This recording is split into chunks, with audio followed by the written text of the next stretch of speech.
Hey guys, tonight we're diving into a case that still sends chills down my spine. You ever get one of those calls that feels like it's dragging you into something way beyond your control? That's exactly what happened to me.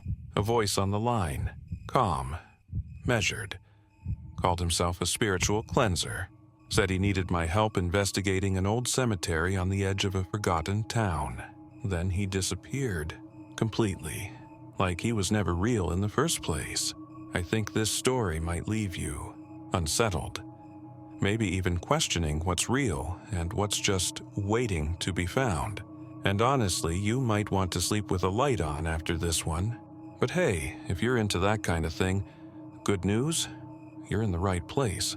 So before we dive into this mess of shadows, ghosts, and gut-wrenching truths, make sure you hit that subscribe button like it's the only thing keeping you tethered to reality. And drop a comment later unless, of course, you vanish too. Now, let me tell you about the night I got the call. The message came through my burner at 2:13 a.m. No caller ID, just static and breathing wet. Hollow breathing before a man's voice finally cut through. "You're Ethan Crow," he said. Not a question, a statement. "You've seen things that won't let you go." He wasn't wrong. "I need your help. I'll explain everything. Meet me at Black Hollow Cemetery. Midnight, don't be late." Before I could respond, the line went dead. I should have ignored it, tossed the phone, let the static echo into nothing. But there was something about his voice, something in the way he said, "won't let you go." Like he knew, like he understood. So I drove. Black Hollow wasn't on any modern map. I found it mentioned once in a dusty New Hampshire county register from 1894 listed under unsanctioned burial grounds. That was already a red flag. When a place is too cursed even for the dead, you don't go looking. But I did. The town closest to it, Eldon Creek, was just a cluster of empty houses and a diner with no lights on, not even a gas station. I parked at the edge of a rotting fence line and walked the rest of the way. The cemetery sat in a shallow depression, choked by fog so thick it felt like stepping into a dream you couldn't wake from. I got there at midnight. He wasn't, just me, the gravestones, and the kind of silence that feels like it's watching. I waited. 12 minutes passed before I noticed the footprints, fresh, heavy, leading through the iron gate and into the older part of the cemetery, past the tombs with names too faded to read. I followed. The deeper I went, the colder it got. Not wind chill, soul chill, the kind that digs under your ribs and makes your heart pound like it's trying to run ahead of you. That's when I found the circle. 11 stones, arranged in a perfect ring, each carved with symbols I didn't recognize. At the center, a candle had burned down to wax and ash, and on the ground, smudged into the dirt, were frantic words, "He's watching." No sign of the caller, no note, just those footprints that ended abruptly, as if the man had stepped into the ring and never stepped out. I took photos, bagged the wax, made sketches of the symbols. I knew better than to touch anything directly. I left that place with a gnawing weight in my gut and the sense that I hadn't been alone for most of that night. Back home, I loaded the photos into my system, ran image searches, nothing. The symbols weren't occult, not Wiccan, not satanic, at least not anything publicly known. That's when I heard it. Click, like the soft shut of a door. I live alone. The hallway was empty, but something had changed. A smell earthy, like grave soil, and that sensation again being watched. I checked every room, every lock, nothing, until I saw the mirror in my hallway, fogged from the inside. One word scrawled across it. Dig. I hadn't said a word to anyone. I hadn't told a soul where I'd been, but something knew, and it had followed me home. Sleep didn't come that night. Not really. I lay in bed, staring at the ceiling, the word on the mirror burning behind my eyes. Dig. It echoed like a command, like something older than language itself.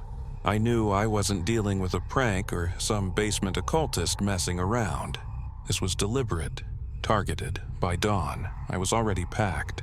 I returned to Black Hollow before the sun could burn off the fog, hoping daylight would offer answers the night had hidden. It didn't, if anything. The place looked worse in the daylight, less like a cemetery and more like a forgotten wound in the earth. I went back to the circle of stones. This time, I brought the tools: a folding spade, gloves, a Geiger counter. Call me paranoid, but I've learned that some hauntings come with radiation. The counter stayed quiet, which should have been comforting. It wasn't. I started to dig where the footprints ended. It didn't take long, just under a foot of soil. I found the first object: a small, rusted pendant shaped like an eye. The surface was worn, but I could just make out 3 vertical lines etched where the iris should have been. The eye stared up at me like it had been waiting. I bagged it. Another foot down, I struck something harder. Wood. I cleared the dirt around it and uncovered a box, small, black, sealed with wax that had long since crumbled. I cracked it open slowly. Inside was a folded piece of cloth, stained brown with time. It unfurled in my hands to reveal a child's shirt, maybe a century old, torn at the collar and soaked through in what I was almost sure was blood. I turned it over and froze. There, stitched into the fabric with delicate red thread, were the same 3 vertical lines from the pendant. I didn't hear the whisper so much as feel it. Right behind me, a breath, low, dry. One word: leave. I spun around. No one, but the fog had thickened again, fast and unnatural. I knew that trick. Whatever spirit haunted this place was playing with the boundaries, testing me, seeing what I would do. I stayed. I needed answers. Later that night, back at home, I examined the items under UV. The shirt lit up with symbols not stitched, not drawn, but burned into the fabric. Circular, spiraling, mathematical in their precision. My phone buzzed, an unknown number again. A video, no text, no caption. It was just the clip. I opened it. The footage was grainy old VHS quality. It showed the same circle of stones, except this time, a man stood at the center, robed, hooded. He held a candle in one hand and in the other, something that looked like the pendant I'd found. He raised the pendant, chanted something in a tongue I couldn't place. Then he screamed. The kind of scream that doesn't come from pain, but from understanding something you were never meant to know. The video cut to black. My hands were shaking. I rewound the footage, paused it at the exact frame the man screamed. The hood had slipped. I recognized his face. It was the man who called me. He hadn't disappeared. He'd offered himself. I replayed the moment over and over, trying to decipher the symbols he carved into the dirt, the cadence of his chant. The pendant, maybe it was a key, or a beacon, but something didn't fit. Why call me? Why now? Unless he needed a replacement, or worse, he'd awakened something and passed the debt to me. I didn't sleep that night either. That same earthy smell filled my apartment again, but this time, it came with sound. Soft, rhythmic, scratching from inside the walls. Something was trying to get through, and the word on the mirror had changed. No longer dig, it now read, bury. I stared at the mirror for a long time. Bury. The shift was subtle, but it meant everything.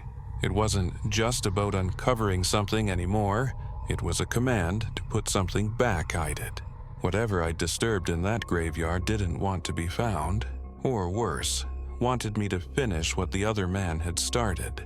I ran every logical route in my head. Maybe someone was watching me, hacking into my phone, leaving messages. Maybe it was all some elaborate psychological game, but deep down I knew better. This wasn't man-made. The next morning, I returned to the cemetery with a new goal: rebury the box, the shirt, the pendant, everything. Give the earth back what I'd taken. But the circle was gone. No stones, no wax, no footprints. just unbroken ground, like nothing had ever been disturbed. I knelt anyway, running my hand across the soil where I dug. That's when I felt it faint, but real, a vibration, like something deep below was stirring. It buzzed through my bones, not seismic, spiritual, like a warning. Then the wind changed, sharp, bitter, carrying the sound of whispering voices, not words. Just the feeling of voices, anger, grief, desperation, the kind that doesn't come from the living. I buried the items anyway, every last piece, and still, the whispers didn't stop. They followed me back to my truck, all the way home. That night, things got worse. My apartment felt wrong, like the walls were slightly closer, the shadows longer. I turned every light on, locked every window, and still, I heard it from the hallway. 3 knocks, then silence. Then again, 3 knocks, same rhythm, slow, deliberate. I opened the door with my weapon drawn. No one, just the hallway, empty. Except now, there was something else on the floor, right at the threshold. A scrap of fabric, the same shirt I had buried. It was damp again, fresh blood at the collar. Impossible. I rushed back to the cemetery that night, retraced my steps in the fog, and redug the grave I had made earlier that day. It was empty, no pendant, no box, no shirt, only this time, something else had been left behind. A human tooth. I picked it up with tweezers, bagged it, back at my place. I examined it. Under the scope, molars worn down, indicating age. Likely an adult, middle-aged. But on the base of the root, someone had carved a symbol. 3 vertical lines, same as the pendant, same as the shirt. I started to piece it together. The man who called me had offered himself to something in that graveyard, not just spiritually, physically. And whatever it was had accepted. In return, he'd become something else, a vessel, a sacrifice, a warning. I reviewed the video again, frame by frame, and that's when I saw it. The moment the man lifted the pendant, a shadow stretched behind him. But the angle was wrong. There was no light source, no sun, no moon, and yet the shadow moved, not his. Something else, watching. Rising, I checked the footage timestamp, 1:11 a.m. The same time the knocking had started at my door the night before. I ran a reverse image search on the pendant's shape, narrowing by design folk relics, protective symbols, Eastern European talismans. One result came back. From a 1973 police archive in Vermont, a case file. A family found dead in their home near an abandoned cemetery. All doors locked from the inside. No forced entry, just vanished. The only item left in the house, a pendant with 3 vertical lines. Filed under unsolved, probable cult activity. But here's the twist. The cemetery's name. Black Hollow, same one, same place, same symbol. The whispering voices weren't random. They were repeating something now, over and over, a word. Not English, not Latin, but I understood its meaning. Exchange. I hadn't just disturbed the dead. I'd taken something that belonged to them, and now they wanted it back. I stopped sleeping, couldn't. Every time I shut my eyes, I saw that symbol, 3 vertical lines burning behind my eyelids. I heard the knocking, the whispers, the exchange. Sleep wasn't rest anymore. It was exposure, vulnerability. That's how they got in. So I started digging through more records. Not just the 1973 case, but anything tied to Black Hollow Cemetery local folklore. Death records, obituaries. The deeper I went, the stranger it got. There were patterns. Every decade, almost to the year, someone disappeared near Black Hollow. Never the same age, gender, or background, but always the same way, last seen walking near the cemetery, then gone. No signs of struggle, no bodies, no closure. And the weirdest part, each missing person had, at some point, reported a strange dream before they vanished. A dream about digging, It wasn't a coincidence. I called in a favor from an old contact retired FBI, someone who still owed me. I didn't tell him everything, just enough to get him interested. He ran a deep search on the symbol. It pinged private files, ritualistic death cults. One group stood out, the Pale Choir, founded in the 1800s by a preacher-turned-mystic named Elias Varnor. He believed that pain wasn't the gateway to understanding the divine. It was the divine. That suffering opened the gray door. And behind it lived those who remember before memory. Their rituals had always involved exchange, giving something meaningful to them, an object, a memory, a life in return for truth, enlightenment, or, more often, madness. They were said to be wiped out in 1903, except one name kept appearing in different places over time, like a thread that refused to rot. Varnor. Black Hollow was his final site. I went back one more time. Third trip. Stupid. But I needed to see for myself. I needed proof. If it was some cult descendant trying to manipulate me, I had to find them.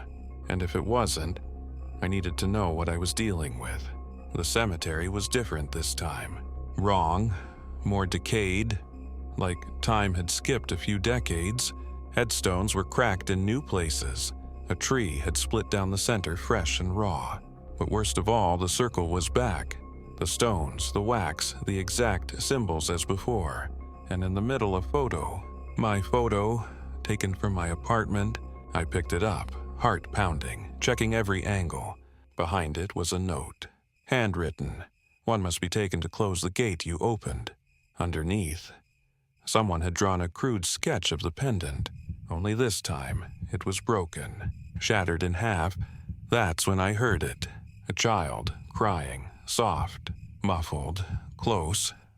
I turned slowly toward the sound. There, just beyond the edge of the circle, a small figure stood in the fog. Couldn't have been more than 8 or 9 years old. Pale, wearing a torn shirt, stained dark, the same one I'd buried. She looked at me and smiled. I didn't move. My brain froze between logic and instinct. Then she spoke, not with a child's voice, but something ancient, dry, echoing with too many layers. You carry the debt now. Then she vanished, not ran, not disappeared into the mist. She simply wasn't anymore. I left, drove for hours with no destination.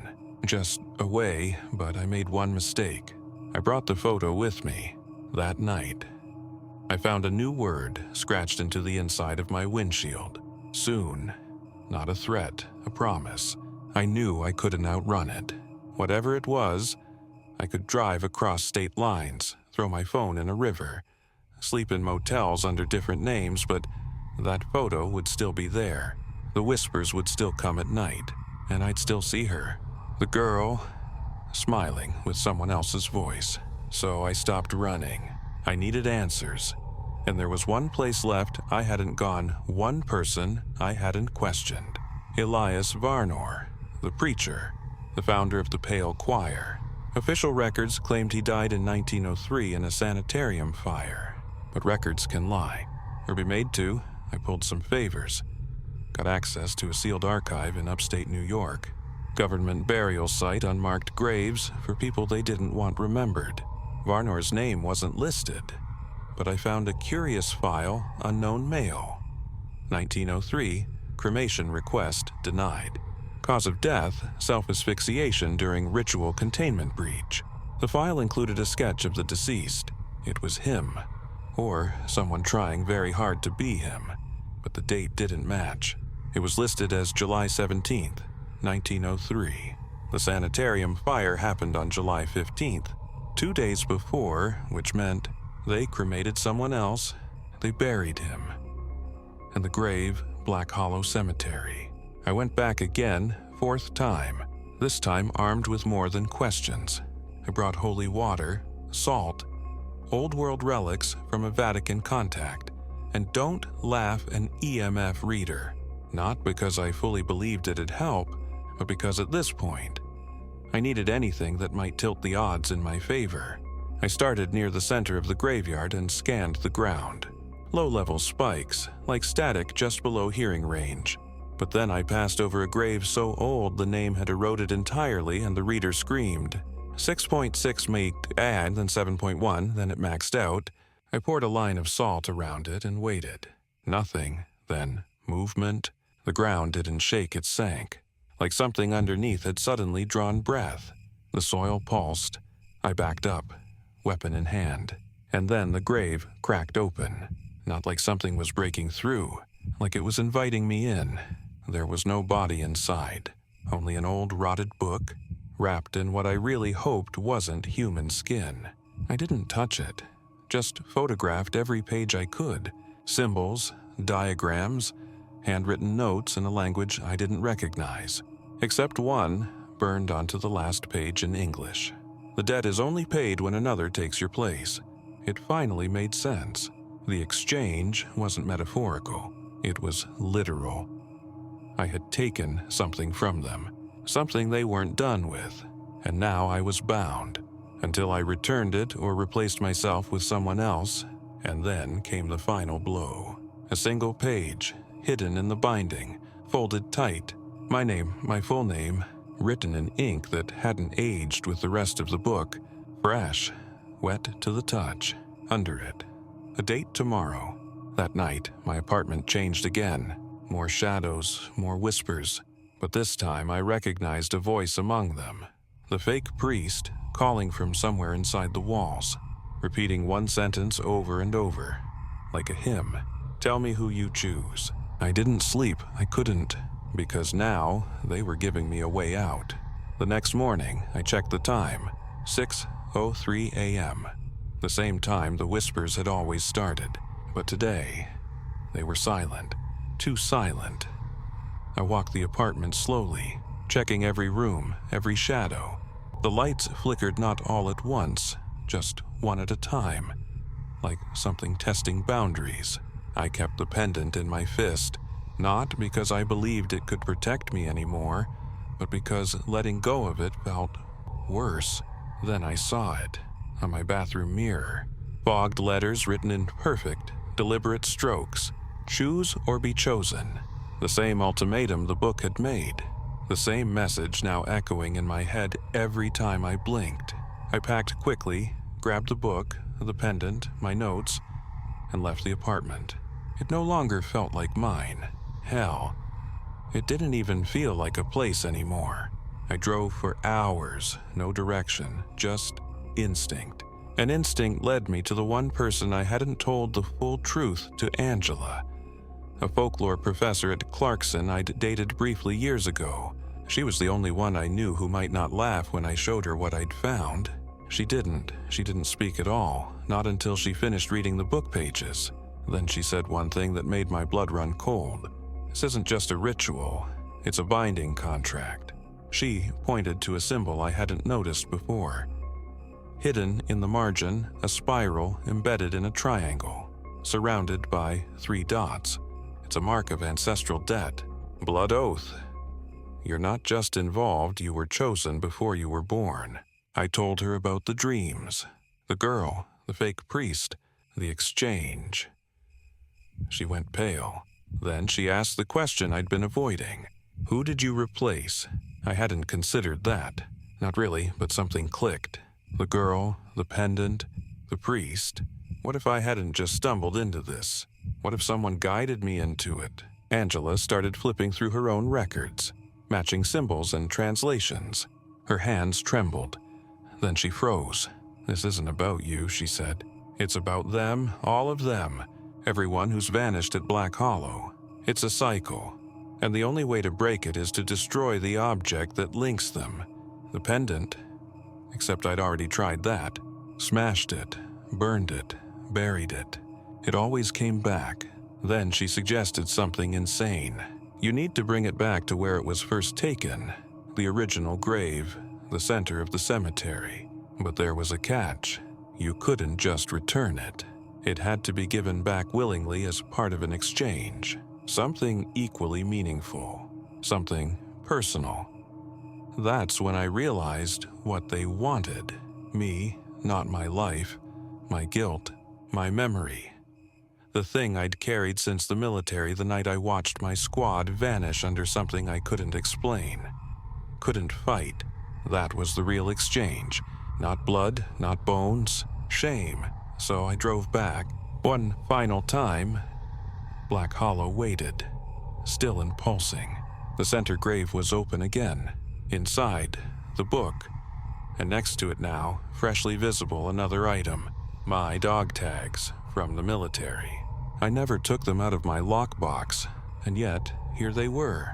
That was it. They didn't want to kill me. They wanted me to forget, to give up the memory that haunted me, that fueled me, and in doing so, break the contract. I stood at the edge of the grave, holding the pendant in one hand, the book in the other, and I dropped them both in. The earth trembled, then silence. Total, absolute silence. No wind, no birds, no breath. Just me and peace. For the first time in years. I felt empty, but in a good way, until I looked up and saw myself standing across the grave. Same face, same scars, same expression. He smiled and whispered, "I'll carry it now." Then he turned and walked into the mist, and the world shifted back, like waking from a dream. But dreams have roots, and some roots rot slow. I stayed in my car for over an hour, engine idling, hands trembling. It was done. I'd given it back, whatever it was. The pendant, the book, the memories, even the guilt, if I was being honest with myself. But peace doesn't feel like you expect. It's not warm, it's hollow. Angela didn't answer my calls. I went back to Clarkson.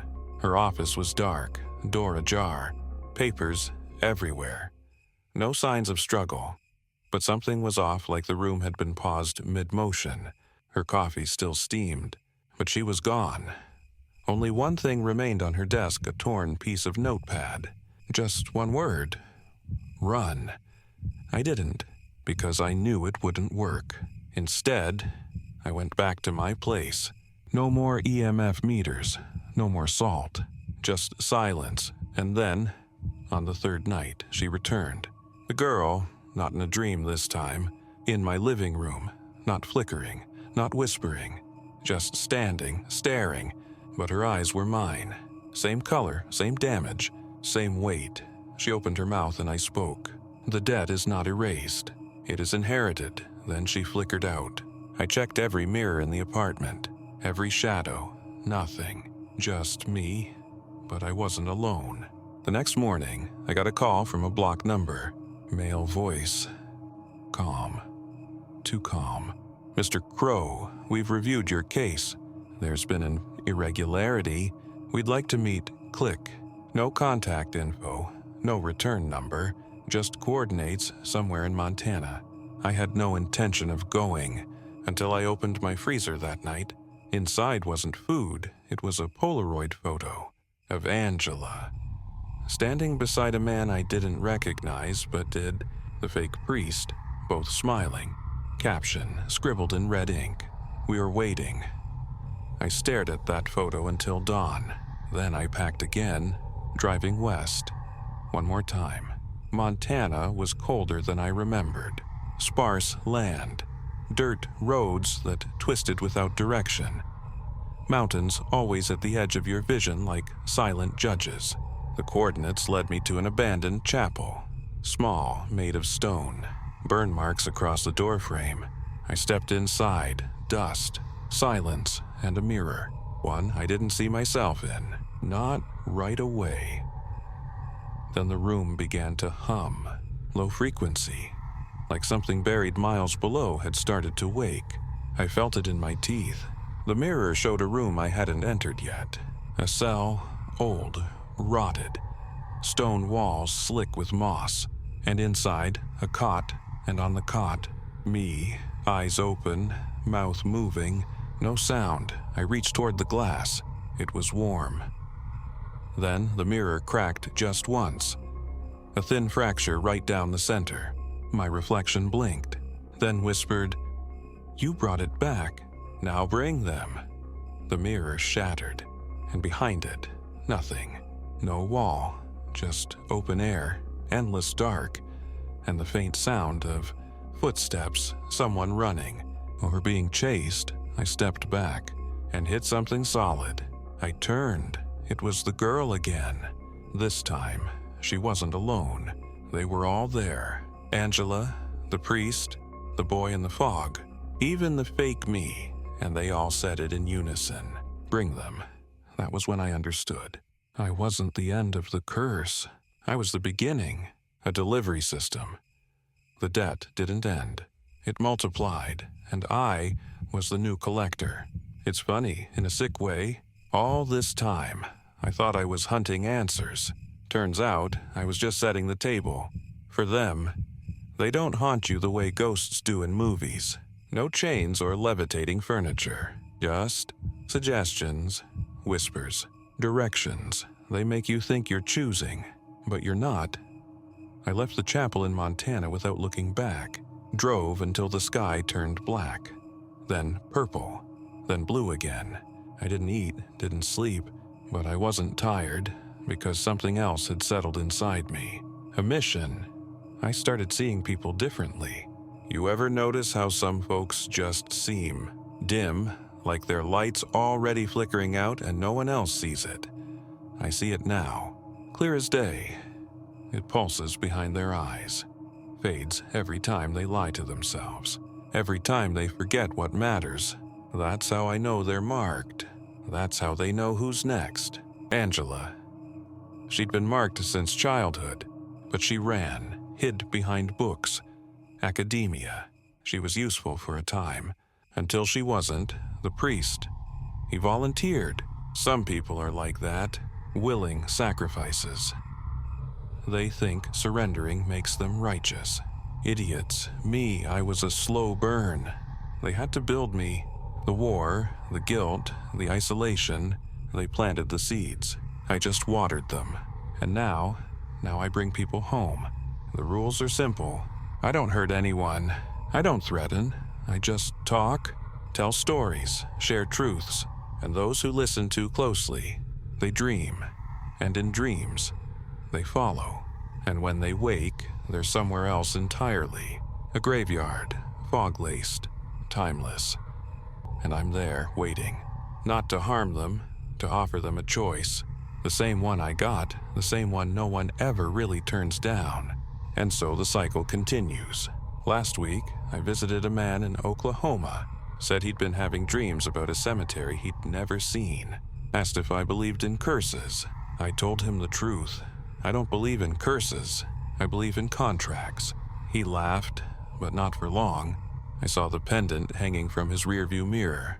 The same one I'd buried. The same one I'd seen burned. Shattered, swallowed by fire. There it was, glinting in the afternoon sun like a grinning god. He didn't remember where he got it. None of them do. I shook his hand. Told him he'd be okay. He won't, but he'll think he is. Until the dreams start again. Until the voices return. Until the mirror shows someone else's face. That's the gift, the inheritance. Not of wealth, of weight. This isn't a haunting. It's recruitment, and I'm the recruiter. But don't worry, you're safe. Unless you've been dreaming. Unless you've heard knocking when no one's there. Unless you've ever felt watched while completely alone. In that case, you've already been chosen, and your invitation is on its way. There's a reason I keep recording these. Not because I expect anyone to believe me, but because they do. They listen, and every time I speak this story aloud, every time someone really hears it, they grow stronger. I'm spreading their gospel. You might think I'm a coward, that I gave in, that I should have fought harder. But if you'd seen what I've seen, felt what I've felt, you'd understand. The truth is, I'm not warning you. I'm inviting you. Because that's how the infection spreads, through belief and curiosity and fear. So here we are, another night, another story, and maybe you're sitting there, alone, lights off, wrapped in a blanket thinking it's all fiction. But you'll think about it tomorrow, when the lights flicker. When the mirror fogs for no reason. When your phone rings and no one speaks, it's not about being scared. It's about being aware. That's all they need. Awareness. And now you have it. So sleep well if you can. And if you can't, well, you're already one of us. Now that the story is told, let's talk just for a moment as people. I never wanted this. All I ever wanted was the truth. But sometimes, the truth doesn't set you free. Sometimes it builds the cage. Do I regret opening the book? Yes. Do I regret following the girl? Yes. But would I do it differently? No, because someone had to. Someone always has to. So maybe tonight, you'll look over your shoulder. Maybe you'll leave a light on. Maybe you'll wonder if your dreams are really yours. That's how it begins. That's how it always begins. But hey, if you like this story, and you somehow survived it, you might want to hit that subscribe button. Unless, of course, you enjoy being alone in the dark with nothing but your thoughts and them. And hey, if you do feel different tomorrow, let me know in the comments. Tell me what they showed you, because they always show you something. And I'll be here, listening, as always. See you in the next Twisted Mystery.